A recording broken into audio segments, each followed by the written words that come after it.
নমস্কার, good afternoon. আপনারা সবাই কেমন আছেন? আশা করি সবাই খুব ভালো আছেন। তো যেটা নতুন ব্লগে আমি আপনাদের সবাইকে স্বাগত জানাই।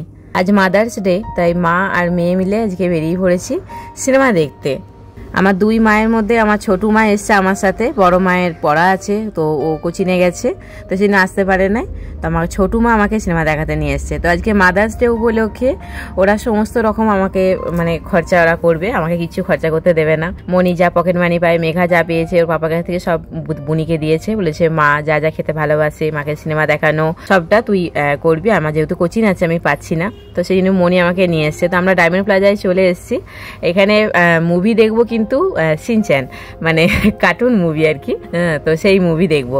ভগবান আমার গর্ভধারিণী মাকে নিয়েছে, কিন্তু গর্ভধারিণী মাকে যেমন নিয়েছে তেমনি আমার দুটো ফুটফুটে ছোট ছোট আমার সোনা মা দুটো পাঠিয়ে দিয়েছে। তো তার জন্য একটা ছোট মাকে নিয়ে আমি এখানে এসেছি।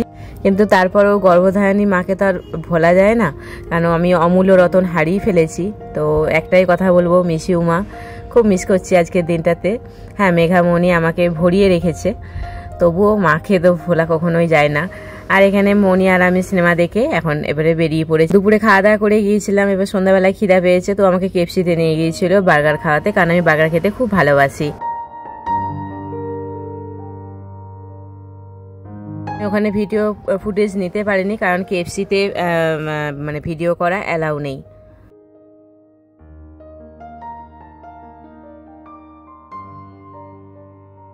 আর আজকে ডায়মন্ড প্লাজাতে মাদার্স ডে উপলক্ষে প্রচন্ড ভিড় হয়েছে, প্রচন্ড ভিড় হয়েছে, ভিতরেও যেমন বাইরেও সেরকম। আর তারপরে 1 নম্বরে নেমে গেছি, আমাদের 2 নম্বরের স্টপেজে নামবো, কিন্তু আমি 1 নম্বরে নেমে গেছি। এখানে মিয়ামারতে এসছি একটুখানি কেক টেক নেওয়ার জন্য।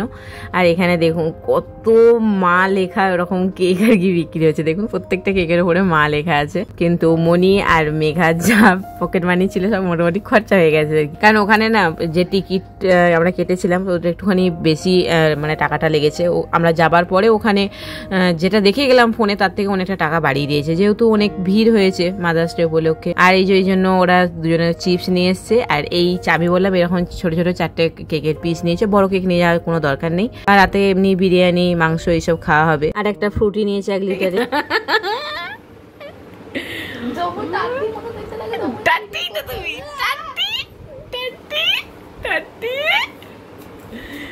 সোজা হয়ে হাঁট, সোজা হ, সোজা হ। টাট্টির মতো দেখতে লাগছে ওকে, ও নিজে বলেছে, আমি কিন্তু বলিনি। টাট্টি এদিকে ঘোরো। ও মা, মেশিনটা একটু চালিয়ে নে না। পেঁয়াজি করছে গো, পেঁয়াজগুলো আমি কেটে দিয়েছি। মা তেলে একবারে ভর্তি করে দিয়েছি, আর ওগুলো কি একটা ছেঁকে তুলে দেখটু। মাথা আমার বলো হয়ে গেল গো দেখতে দেখতে। কবে যে স্কুলটা ছুটি পড়বে আমার মেয়েটা জানি না। সব স্কুল ছুটি পড়ে গেছে। সে তো একটু রেগে রেগে বলি, তুই আমাকে যখন জ্বালাতন করিস যে স্কুলটা ছুটি না পড়লেই ভালো। ওটা তো যখন আমাকে জ্বালাতন করিস, দুষ্টুমি করি, তখন তো বলি আমি, হ্যাঁ ছুটি না পড়লেই ভালো যখন জ্বালাতন করিস। কিন্তু মেয়েটার খুব কষ্ট হচ্ছে, এই গরমে সব স্কুল ছুটি পড়ে গেছে, শুধুমাত্র ওদের স্কুলটা ছুটি পড়ে নাই। আসতে মা, ছুটিটা পড়লে মেয়েটা বাঁচে। এই গরমে যখন মেয়েটাকে স্কুলে আনতে যাই প্রতি দুপুরবেলা 2টোর সময়, মুখটাও দেখলেই কান্না পেয়ে যায় আমার।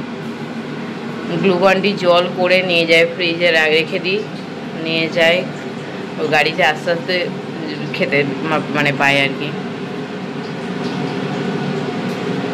আস্তে, এতটা তেল দিচ্ছিস কেন মা?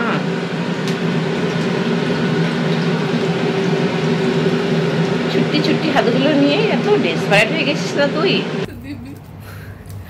এখানে লঙ্কা ভাজাও হয়েছে, এই যে পেঁয়াজিগুলো না একটু কিরকম ধরনের হয়ে গেছে, ভালোই হয়েছে। সন্ধ্যাবেলায় এসে একটুখানি পেঁয়াজি খেলাম, আর আসার সময় বিরিয়ানিটাও নিয়ে চলেছিলাম। চিকেনটা আমি দুপুরে করেছি। এই সমস্ত খরচা আমাকে একটা কিচ্ছু খরচা করতে দেয়নি মনি আর মেঘা, সমস্ত বিরিয়ানি থেকে নিয়ে সমস্তটা আমার মনি মেঘা করেছে। তো বিরিয়ানি খাবার পরে তারপরে না কদিন ধরে কেটে আমি ফ্রিজে রেখে দিয়েছি, আমার আর আচার করা হচ্ছে না। এবার মনি ওখানে স্কুলে প্রজেক্ট জমা দেয় বলে প্রজেক্ট করতে বসেছে। তা আমি বললাম তাহলে আমি কি করবো, আমি তাহলে আমুলে যখন কাটা আছে আমি আচারটা করে নিই। তো এখানে জন্য আচার করতে বসে গেছি, আমের আচার করে রেখে দেবো। কদিন থাকবে আমার বাড়িতে জানি না, কারণ আমার 2 মেয়ে যা আছে ঢুকবে বেরোবে শেষ করে দেবে। আর আমি যদি ওর বাবাকে বলি যে দেখো একটুখানি আচারটা কমাস রেখে রোদে দিয়ে রাখবো, খাবো, ওর বাবা বলো না, ও মেয়েরা খেয়ে নি। বিরিয়ানিটা খেয়েছি, একটু বেশি খাওয়া হয়ে গেছে। ওটা হজম করার জন্য আমি এখানে আচার বানাচ্ছি, কারণ এখনো কোল্ড ড্রিঙ্কস খেতে বাকি আছে, কেক খেতে বাকি আছে। এইখান থেকে শুরু হয়েছে, ঘরের একদম দরজার চৌকাঠ থেকে শুরু হয়েছে। এই যে কালার করেছে, দিদির কুর্তিতে সব মুছেছে কালারের তুলিগুলোকে। ঠিক সামনের পোর্শনটা, এখানটা, নিচেটা, শুধু এখানটাই না, দাঁড়া নুড়ছি। এই যে বিছানাটা এখানটা, কেউ এক ফোঁটা শোয়া তো দূরের কথা, শোবার জায়গা নেই, বসার মতো জায়গা পর্যন্ত এখানে রাখে নাই। প্রজেক্ট চলছে, পরে পরিষ্কার করে নেবে। পিঁমড়ের ঠ্যাং, বাট হ্যান্ডরাইটিংটা খুব সুন্দর, আমার তো খুব ভালো লাগে। মা বলে প্রশংসা করছি না, এখনো ছবি টবি এখন চেটানো চুটানি বাকি আছে। প্রজেক্ট এখন চলবে। মা পেনগুলো ওইদিকে ঢুকে যাবে, ওই খাটের তলা ওই দিকটা দিয়ে, বাবান খাটের ওই পাশে পড়ে যাবে গড়ি গড়ি। মা একটু সরিয়ে নেয় দিকে পেনগুলো। খাটের তলা যখন পরিষ্কার করি কত পেন যে বেরোয়, আর পৃষ্ঠা, এই যে প্রজেক্টের পৃষ্ঠাগুলো উড়ে উড়ে উড়ে উড়ে সব পড়ে যায়। ল্যাপটপে চার্জ আছে বেশি নেই না, এই হচ্ছে অবস্থা। আমাদের এই ঘরটা শুধু বই খুঁজে পাবেন। এটা দিদির টেবিল, ওর এটা ওনার টেবিল, মানে আমার ছোটো মেয়ের। এখানে সব প্রজেক্টের জিনিসপত্র রাখা আছে, ওগুলো তো অল্প রাখা আছে, এটা আরও অনেক প্রজেক্টের জিনিস। এই ঠিক রুমটার এরকম কন্ডিশন, মাথাটা খারাপ হয়ে যাবে গোছাতে আমার। আমাদের শুতে অনেকটা রাত হয়, তো এই যে এখন ওর প্রজেক্ট শেষ হয়েছে, এরপরে সব শোবো। এখানে এই যে এখন কোল্ড ড্রিঙ্কস খেতে বসা হয়েছে, আর ওই কেক বসে বসে খাওয়া হচ্ছে। তো এবারে শোবো, অনেকটা রাত হয়ে গেছে, প্রায় 1-1:30 বাজে। তো চলুন ব্লগটা এবার এখানে এন্ড করছি। যদি আমার ব্লগে কিছু ভালো লাগে তো প্লিজ একটা লাইক করবেন আর একটা কমেন্ট করবেন। তো আমি জানি এই ব্লগটা দিতে আমার একটু দেরি হবে, কারণ আমার ঘরে কাজে এখন চাপ অনেক বেড়ে গেছে। মেঘা, মনি স্কুল, টিউশন, কোচিং, বললাম না মনি এখনও স্কুল ছুটি পড়ে নাই, তো সেখানে এডিট করে দিতে আমার একটু দেরি হবে হয়তো। মাদার্স ডে কবে পেরিয়ে যাবে, তারপর হয়তো আমার ভিডিওটা আপলোড হবে, তবুও আমি দেবো।